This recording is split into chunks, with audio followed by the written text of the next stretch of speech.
Welcome to Kit Catastrophe. My name is Kit, and today we'll be taking a look at Transformers Studio Series Deluxe Class Shadow Raider. This figure came out in 2018 as part of Wave 3 of the Deluxe assortment.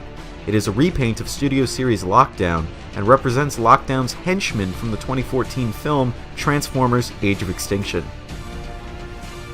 Just like Lockdown, Shadow Raider turns into a Lamborghini Aventador, this time done up in a nice, bright, eye-catching shade of orange.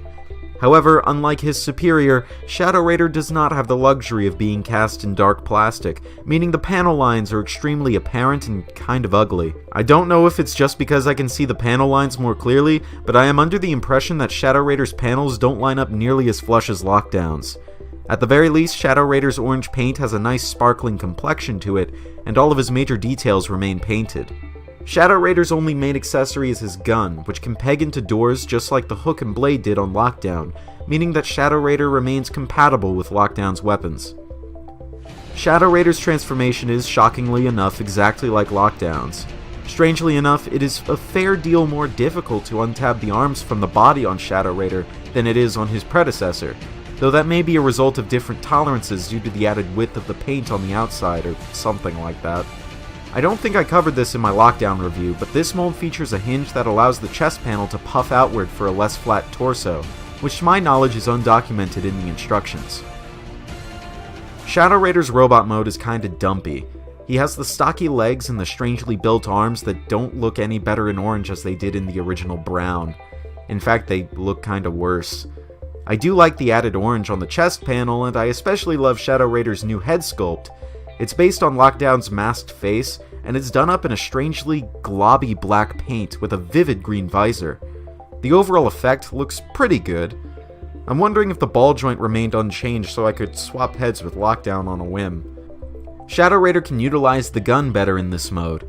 It doesn't peg into his hands so much as the peg is simply used as a brace so that it can tab into the inside of his door, meaning that it wraps around his hand completely, which I really like. Sadly, it is only compatible with Shadow Raider's right hand.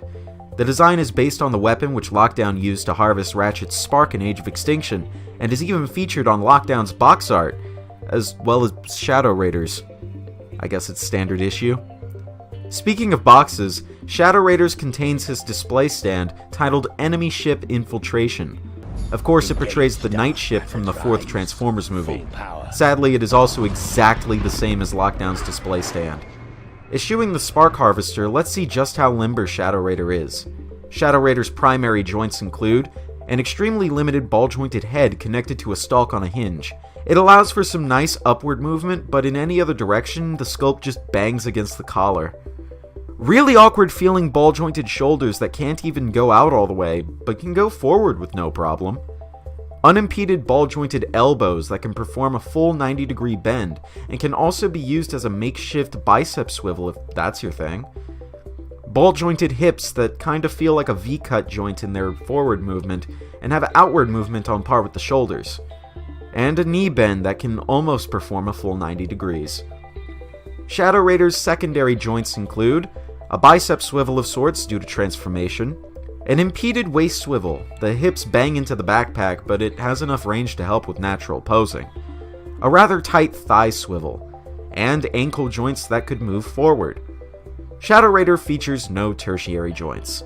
Overall, while posability does meet all of my standard requirements, it feels extremely limited due to either poor clearances or strange construction. It is feasible to get some dynamic poses out of him, but I wouldn't hold my breath. I use the term side grade to refer to Ratchet's Dark of the Moon repaint, but I can't exactly use this term to describe Shadow Raider.